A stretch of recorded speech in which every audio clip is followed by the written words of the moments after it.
Para empezar, hay un dato que encontré en las fuentes y me pareció, bueno, increíble. A principios de 2025, la empresa china BYD, que significa Construye tus sueños, Build Your Dreams, sí. exacto, vendió 2.26 millones de autos eléctricos, superando a Tesla como el líder mundial. Y no por poco, ¿eh? Para nada. Esto me lleva a la pregunta central de hoy. ¿Cómo es posible que un país que por décadas fue sinónimo de la fábrica del mundo, de copiar tecnología, hoy esté marcando la pauta en inteligencia artificial, 5G y energías limpias? Es la pregunta clave. Y lo primero que hay que entender, según todos estos informes, es que esto no pasó de la noche a la mañana.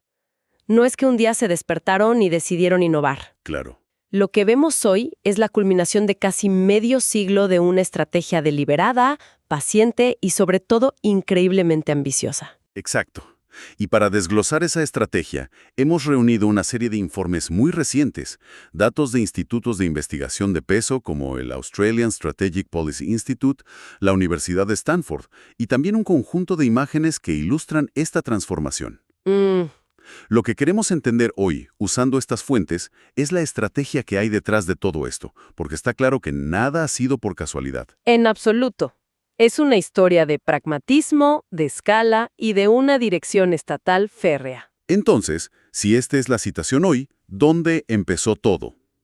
Para entender cómo BYD superó a Tesla, tenemos que rebobinar la cinta hasta el verdadero punto de partida, que según las fuentes fue a finales de los años 70. Correcto. Diciembre de 1978. Deng Xiaoping toma el timón y da un giro de 180 grados a la política del país. Las famosas reformas económicas. Justo. Y lanza un concepto que para la época sonaba a herejía: el socialismo de mercado. La idea era simple en su genialidad: abrir la puerta lo suficiente para que entraran la inversión y la tecnología extranjeras, pero sin perder el control político. Y ahí es donde nacen las zonas económicas especiales, como Shenzhen en 1980. En los documentos se ven fotos de la época y es impactante. Era literalmente un pueblo de pescadores. Y hoy es una de las capitales tecnológicas del mundo. El objetivo era crear laboratorios para el capitalismo, digamos. Exacto. Y lo fundamental fue el pragmatismo. La prioridad absoluta pasó a ser el crecimiento económico, dejando la ideología en un segundo plano. Esto permitió lo que en economía se llama una acumulación primitiva de capital y conocimiento. Un momento, ¿qué significa exactamente acumulación primitiva de capital?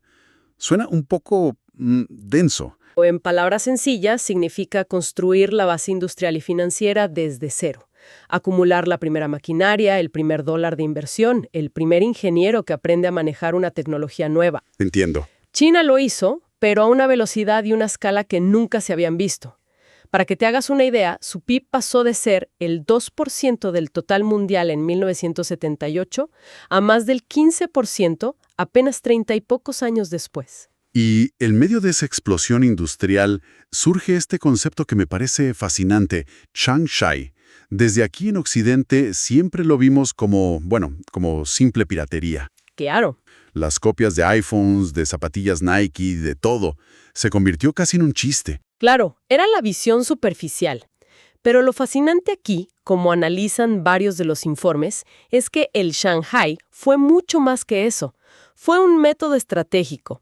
Fue, en esencia, la escuela industrial más grande del mundo. La escuela industrial. Sí, al imitar masivamente, las empresas chinas no solo aprendían a ensamblar un producto, sino que aprendían sobre toda la cadena de suministro. Aprendían a integrar componentes clave, pantallas, baterías, chips, de forma más rápida y barata que nadie. O sea que mientras Occidente se reía de las copias, ellos estaban haciendo un máster acelerado en ingeniería y logística industrial. Precisamente. Estaban deconstruyendo la tecnología moderna pieza por pieza y, en el proceso, construyendo un músculo industrial gigantesco. Fue una fase necesaria. Entiendo. Así que Shanghai fue como el campo de entrenamiento. Pero en algún momento tuvieron que graduarse de la imitación. ¿Cuándo y cómo el Estado interviene para decir, se acabó el copiar, ahora vamos a crear? Ese es el segundo gran punto de inflexión. Ocurre gradualmente, a partir de los 2000, pero se formaliza de manera contundente en 2013 con el Plan Hecho en China 2025. Made in China 2025. Exacto. Ya no se trataba de atraer cualquier inversión, sino de dirigir todos los recursos del país hacia sectores estratégicos.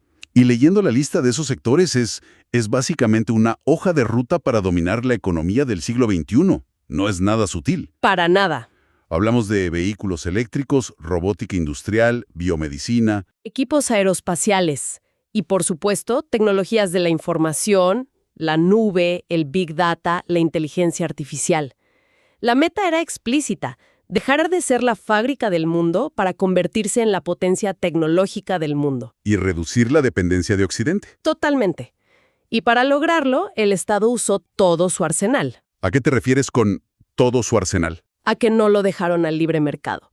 Los documentos detallan subsidios masivos, créditos blandos con intereses casi nulos, incentivos fiscales gigantescos y, algo clave, compras preferenciales del propio gobierno para asegurar que sus campeones nacionales tuvieran un mercado. Un mercado garantizado. Justo. El ejemplo más reciente que citan es un fondo de 47.5 mil millones de dólares lanzado en 2024. Su único objetivo: el desarrollo de semiconductores. Esto no es política industrial, es una declaración de guerra industrial silenciosa. Ahora, tenemos que abordar un tema que siempre sale en esta conversación: la acusación de robo de propiedad intelectual. Los informes que he visto de la OCDE y otras agencias occidentales hablan de cifras astronómicas, de hasta 600 mil millones de dólares anuales en pérdidas. Es una cifra enorme. ¿Cómo encaja eso en la historia? Bueno, esto plantea una pregunta importante, y es: ¿de dónde salen realmente esos números? Cuando los analistas de estos nuevos informes se ponen a escarbar, descubren algo interesante. ¿El qué? Descubren que esos estudios usaban modelos de extrapolación muy opacos y, aquí está la clave, atribuían la mayor parte de ese supuesto robo a la falsificación de bienes de consumo. Espera, ¿me dices que esa cifra de 600 mil millones se basa en gran parte en bolsos y zapatos falsificados y no necesariamente en el código fuente de un software de telecomunicaciones? Software de sus routers. Claro, lo recuerdo. Pero incluso ese caso, que fue el más sonado, se resolvió con un acuerdo extrajudicial. Huawei modificó sus productos y el asunto no fue a más. No hubo una condena masiva que probara un robo sistémico a gran escala. Pero, un momento. ¿De verdad podemos descartarlo tan fácilmente? Incluso si la mitad de esa cifra fuera exagerada, sigue siendo una cantidad gigantesca. ¿No jugó ningún papel significativo el espionaje en sectores tecnológicos clave?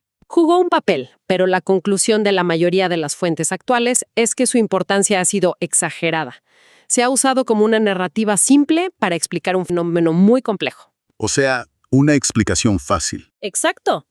El verdadero motor no fue tanto el espionaje, sino la combinación de la escala industrial que aprendieron con el Shanghai y la dirección estratégica brutal del Plan Hecho en China 2025.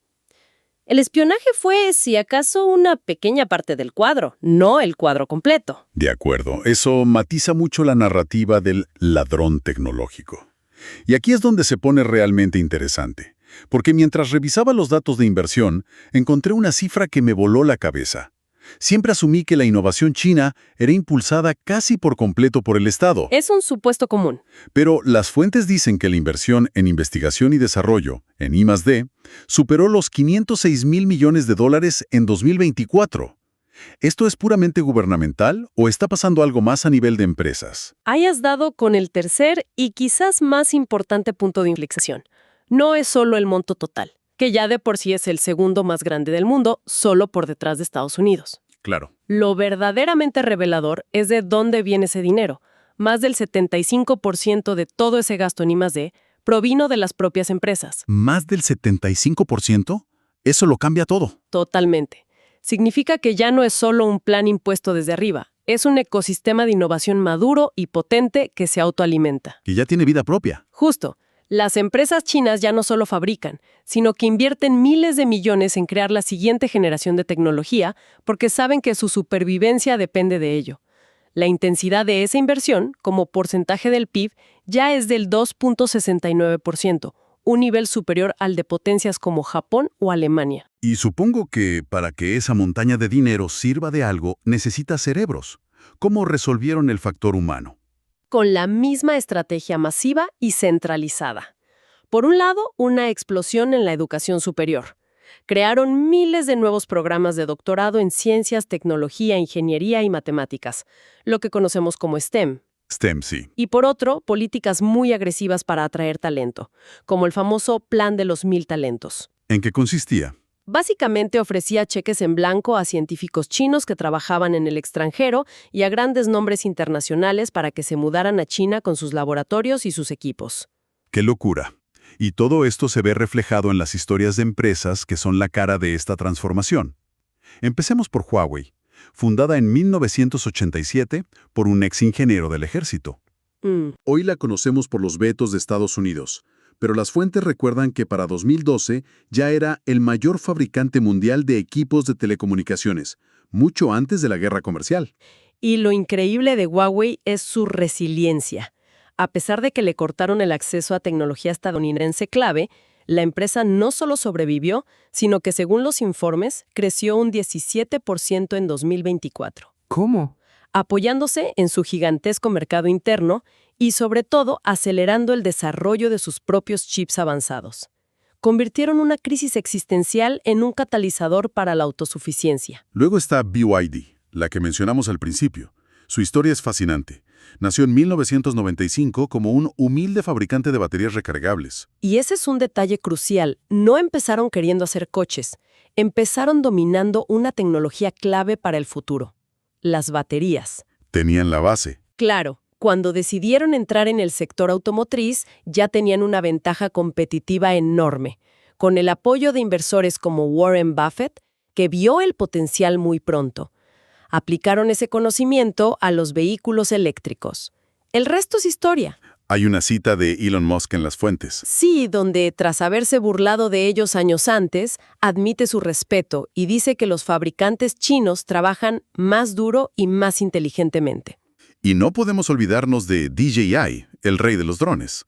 Fundada en 2006 y hoy su dominio es casi un monopolio. Las fuentes hablan de que controla entre el 70 y el 80% del mercado mundial de drones civiles. Es un dominio abrumador. Y es interesante porque no es un sector que existiera antes. DJI prácticamente creó el mercado de drones de consumo y profesionales. Y su impacto es global. Totalmente. Uno de los informes señala que 8 de cada 10 drones no militares detectados en zonas de conflicto, usados para vigilancia o filmación, son de DJI. Y bueno, más allá de estos ejemplos de hardware, no hay que olvidar a los gigantes de Internet como Alibaba, Tencent o ByteDance, la madre de TikTok. Claro. No son solo apps, son potencias mundiales en inteligencia artificial y comercio electrónico. Entonces, ¿qué significa todo esto? Si juntamos todas las piezas. La estrategia estatal, la inversión masiva, el éxito de estas empresas. ¿Cuál es la prueba definitiva de que el cambio de paradigma ya ocurrió? Mientras leía el informe de Stanford, hubo un dato que me dejó helado. Las patentes. Las patentes son el marcador final. Son la prueba tangible de la creación de conocimiento nuevo. Y las cifras son, como dices, para quedarse helado. En 2023, China presentó 1.64 millones de solicitudes de patente. 1.640.000. Para ponerlo en contexto, las fuentes dicen que eso es más del triple que las presentadas por Estados Unidos en el mismo año. Exacto. Y si conectamos esto con el panorama general, la implicación es profunda. Quien controla las patentes de las tecnologías del futuro, controla la industria del futuro. Lógico. Y aquí viene el dato más demoledor del informe de Stanford. China posee el 69.7% de todas las patentes de inteligencia artificial del mundo. Casi el 70%. Eso no es una competencia, es un dominio. Es un síntoma de lo que el propio informe llama un reordenamiento profundo en la geopolítica de la innovación. Ahora bien, es importante moderar esto. No significa que la innovación en Occidente haya muerto. Claro, no es un juego de suma cero. Para nada. Estados Unidos mantiene fortalezas inmensas. Sus universidades de élite, su ecosistema de capital de riesgo, siguen siendo líderes en innovación fundamental. Lo que estamos viendo es el paso de un mundo unipolar en tecnología a uno que, según las fuentes, se perfila como tripolar. Estados Unidos, Rusia en ciertos nichos y China. En resumen, si lo vemos en perspectiva, el viaje de China ha sido vertiginoso. Pasó de ser la copia, la fábrica que ensamblaba diseños de otros, a convertirse en la fuente de innovaciones que hoy compiten y en muchos casos ganan a nivel global. Sin duda, China ya no es una potencia tecnológica emergente, es un centro mundial de innovación consolidado. Su futuro, por supuesto, no está exento de desafíos. Las restricciones comerciales de Occidente son un problema real y todavía tienen brechas importantes en la fabricación de los semiconductores más avanzados. Pero el cambio de rol ya es un hecho. Y tras analizar todo esto, me queda una reflexión final, una pregunta que las fuentes no responden del todo. El modelo chino, tan dirigido por el Estado, con objetivos nacionales claros, ha demostrado ser increíblemente eficaz para alcanzar y superar a Occidente en tecnologías ya existentes. Sí. La pregunta que queda abierta es, ¿puede este mismo modelo, tan estructurado y centralizado, fomentar la creatividad disruptiva, las ideas verdaderamente revolucionarias, esas que a menudo nacen del caos, del garaje de un rebelde, de ecosistemas más abiertos? ¿O paradójicamente podría ser su propia estructura de control su mayor límite a largo plazo?